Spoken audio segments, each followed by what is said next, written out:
Hey everyone, let's dive into an explainer that completely reshapes how we think about leadership. We're taking it from some lofty theoretical philosophy and turning it into a literal blueprint for building a better, more sustainable world. Let's get right into it.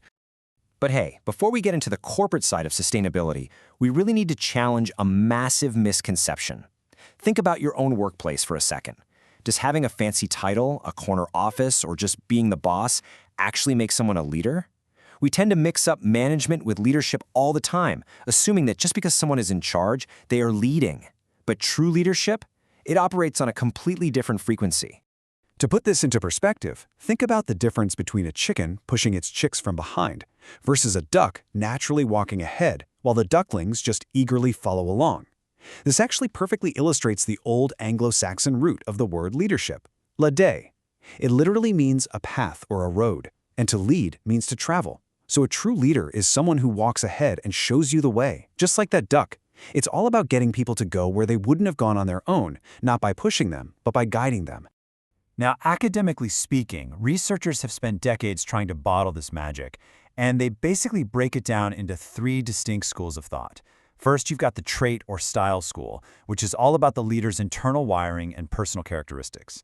Second, the situational or context school flips that completely, looking at how the external environment dictates what a leader does. And finally, the contingent or interactionist school finds the sweet spot. It's that dynamic, ongoing interaction between the person and the world around them.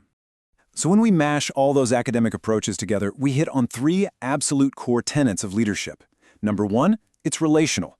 Leadership is something you do with people, not to them. Number two, it's incredibly non-hierarchical. Honestly, titles don't mean a thing here. Leaders can pop up at absolutely any level of an organization. And number three, it's contextual. You have to read the room, size up what's happening around you, and figure out how to bring something valuable to the table. All right, let's take those core tenets and apply them to arguably the biggest challenge of our modern world, sustainability. And the business world, they are waking up to this super fast. Get this, a staggering 93% of 776 United Nations Global Compact member CEOs say sustainability is absolutely critical to their company's future. That is huge. This isn't just some fringe movement anymore, it's the beating heart of modern business strategy. But getting there, well, that requires a whole new kind of guidance. And this massive global shift brings us to a brand new definition of the sustainability leader. Because true sustainability is not just about hugging trees, right? It's a massive balancing act. A true sustainability leader inspires action toward a world that balances economic viability, environmental conservation, and equitable livable places for people. You've basically got to hit the exact dead center of that overlap to actually pull this off. The Sustainability Leadership Institute actually nails this definition perfectly. They say these leaders don't just manage the status quo. Instead, they are deeply compelled to make a difference, and they do this by heightening their awareness of themselves and how they relate to the world around them.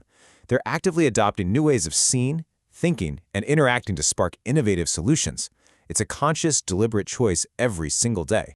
So, how do we actually build this super leader profile in real life? Well, we look to the Cambridge Sustainability Leadership Model. This is a brilliant systemic framework that maps out exactly how the environment around us, the leadership context, interacts with the inner workings of the individual leader, which then directly leads to concrete leadership actions. Let's unpack this central piece of that model first, the individual leader. It all starts with their internal wiring. A sustainability leader has to be caring and morally driven, for sure. But they also need to be these brilliant, holistic thinkers who can see the whole giant puzzle, not just isolated pieces. On top of that, their style has to be radically inclusive and fiercely visionary.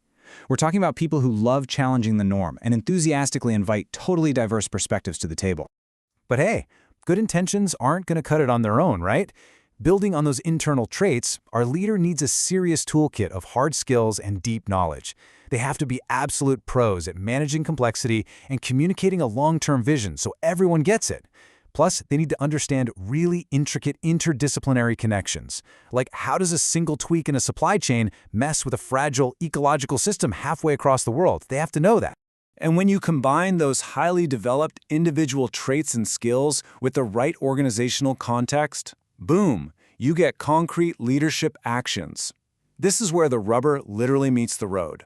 Internally, this looks like empowering your teams and actually creating incentives for green behavior. Externally, it means driving massive context transformation through cross-sector partnerships and pushing sustainability awareness across entire industries. Okay, so let's take all this grand leadership theory and funnel it down into a highly specific physical reality. And we're going to do that by looking at facilities management. Now, you might be wondering, why facilities management? Well, because it represents the actual physical footprint of a company. It's the buildings, the energy usage, the land, the environmental controls. If you want to see where sustainability actually happens on the ground, this is literally the foundation.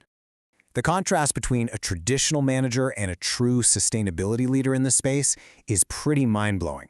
A traditional manager is probably just stressing over a short-term budget, keeping things as cheap as possible for the current quarter. But sustainable facilities management, it acts like this massive umbrella. It aggressively optimizes the economic, environmental, and social benefits over the entire lifespan of a contract. It's about hunting down ways to cut energy, water, and waste every single day. This basically makes the facilities manager the ultimate frontline soldier for sustainability leadership. They are the catalyst. They're not just, fixing a broken AC unit. They are actively influencing the top brass to understand the financial and environmental wins of these life cycle practices. Their leadership directly drives energy reduction, slashes waste, ensures ethical procurement, and even pushes for fair pay across support services. They are literally walking ahead and showing the entire company the path.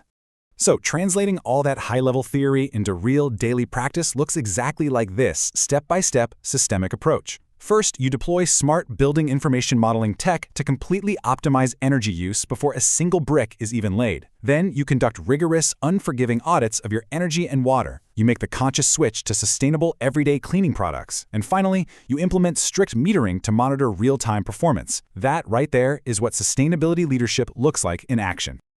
As we wrap up this explainer, I want you to take a step back and look at your own workplace, your community, or your industry. The million-dollar question is, how do we make this the norm?